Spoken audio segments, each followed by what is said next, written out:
mo bang malaman kung peke ang isang tao o plastic? Maging pamilya mo man ito, kaibigan, boyfriend, girlfriend, asawa, o kahit sino pa. Ito ang ating basihan. Ang pagiging peke ng isang tao, ang pagiging plastic, ay isang mahirap na basihan para malaman. Ang iba ay nagdududa lamang. Pero sa video na ito ay malalaman mo kung peke nga bang isang tao o hindi. Siyempre, unang-una ay walang katapatan. Ito yung mga taong sinungaling at hindi totoo sa mga sinasabi nila. Sila yung mga taong laging nagtatago ng kanilang mga tunay na nararamdaman. Hindi sila loyal sa kanilang mga sinasabi at sa kanilang mga ginagawa. Sa bawat oras, kung sino man ang kasama nila, pabali-baliktad yung mga sinasabi nila. Kumbaga sa prutas ay balimbing. Ang isa pa sa halimbawa ay ang pakikisama. Ang taong peke o ang taong plastic ay sobra-sobra ang ipinapakitang kabaitan. Ito ay kanila lamang ipinapakita, lalo na kapag madaming tao. So kapag walang tao, hindi siya mabait, hindi siya mapagbigay. Yun ay kapag may tao lamang. Ang susunod pa nating halimbawa ay pabago-bago ang ugali. Ang taong peke o ang taong plastic ay nagbabago ang ugali depende kung sino ang kanilang kausap. Kung mahirap ka at yung tao na yun ay iba yung turing sa'yo. Pero kung may pera ka, mas maganda yung turing sa'yo dahil ang lahat ay nakabase sa pera. Kumbaga, nakabase sa iyong itsura. Kung wala ka mang pera, itinuturing ka niya maganda dahil maganda yung panlabas mo nga nyo. At yung isang tao, masama yung turing niya dahil pangit yung itsura. Kumbaga, may ugali siyang mabait dun sa isa naman ay hindi. Ang susunod nating halimbawa ay walang consistency. Ito ay hindi mo alam kung ano ang tunay nilang opinyon o paniniwala sa mga nangyayari. Kumbaga, sa isang magkakaibigan, kapag kasama niya isa niyang kaibigan, sa kanya siya nakapanig. Susunod na araw, kapag yung isang kaibigan niya naman, yung kapamilya niya yung kasama niya, iba na naman ang kanyang panig. Ito ay nagbabago ang kanilang sinasabi, pananaw at ugali, depende nga kung sino ang kanilang kasama. Kumbaga, para doon sa kaharap nila, ay close sila. Kapag iba na naman yung kasama nila, iba naman yung pag-uusapan nila. Kumbaga, ang taong yan ay tinatawag natin sa prutas sa isang uri ng balimbing. Ang susunod nating halimbawa ay ang pagiging oportunista ng isang tao. Ang taong plastic o ang taong peke ay kumikilos. Depende sa pakinabang ng isang tao. Wala kang pakinabang, syempre, walang paki sa'yo.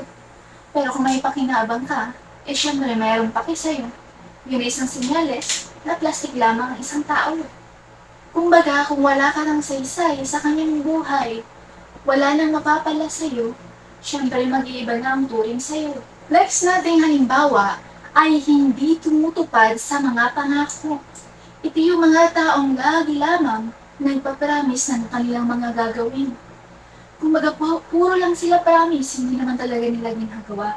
Kumbaga, nangyari na yung isang bagay, tapos ika-cancel niya naman. Nangako siyang ibibigyan ka ng isang bagay ay hindi naman totoo. Kumbaga ay inuuto ka lamang. Kasi sa panahon na binibigyan ka niya ng pangako ay meron siyang gusto mo ipagawa sa'yo o meron siyang kailangan sa'yo. Pero pagdating ng panahon na dapat tuparin niya yung pangako niya, ay hindi na. Hindi niya na tinupad kasi nakuha niya yung gusto niya sa'yo. Ang susunod pa natin halimbawa ay ang mga taong mahilig mangutya at mag-backstab, lalo na kapag nakatalikod ka o wala ka sa isang lugar at sa isang sitwasyon. Kumbaga, kapag wala ka sa isang lugar at marami siyang mga kasama, ikukwento ka niya at pag-uusapan niya yung buhay mo at meron pa itong halong kakaibang mga kwento na hindi naman talaga totoo. Yun ang isang taong peke at walang pagpapahalaga sa'yo. Ang susunod pa nating halimbawa ay puro papuri kapag nasa harapan mo siya. Kapag kausap mo siya, puro papuri yung ibinibigay niya sa'yo. Sobra, overwhelming. Lahat ng bagay sa'yo ay pinupuri niya, kahit mga maliliit na bagay. Kapag sa mga ganang bagay ay alam mo naman na isa yung uri na parang weird. Yun pala, kaya pala puro papuri kapag nasa harapan mo ay parang makuha lamang ang loob mo. At kapag iba na yung kanyang kausap, ay baliktad na ang lahat. So lahat ng sinabi niyang papuri sa'yo ay hindi pala totoo. Ang susunod pa natin halimbawa ay walang pakiramdam sa iyong feelings. Kung baga nanlalait sila sa'yo, wala man lang pakialam sa mga nararamdaman mo. Lalo na kung mayroon kang kaibigan. Basta maging bahagi ka lang ng kanilang mga jokes, ng kanilang biruan at kwentuhan, maging masaya lang sila habang nag-uusap, ay gagawin kang instrumento para maging masaya sila kahit na ikaw naman talaga ay nakakasakit na yung mga ginagawa nila para sa iyo. Ang susunod pa natin halimbawa ay madalas magpapansin.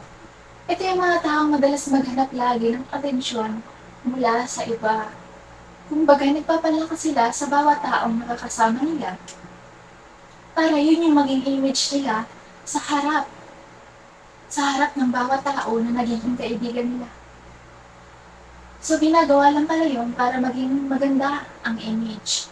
Walang magandang intensyon sa mga pag-uugali na kayong ginagawa. So, kung sa lahat ng ito ay napapansin mo na merong taong gumagawa sa'yo nito, kaibigan man yan o kung sino man yan, yan ay isang pagiging plastic o pagiging peke ng isang tao na nasa paligid sa'yo.